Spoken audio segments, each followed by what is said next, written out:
nejsem pick-up, to má jako korbu bez přikrytí. No, když to je pick-up. No dobře, tak pick-up.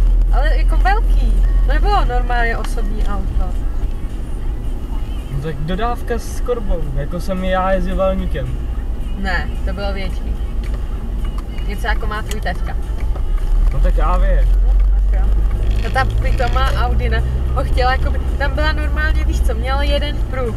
To je jenom jeden směrem ta silnice.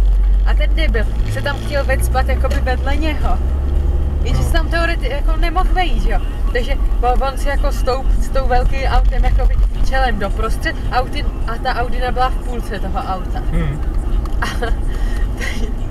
ten chlap, on mu tam schválně byl doprostřed s tím velkým autem. A ten v té Audině úplně stáhnul okýho, takhle začal ukazovat na něj fakáče. Ten v té Avi úplně vyřechtanej, ne? Teď oni, to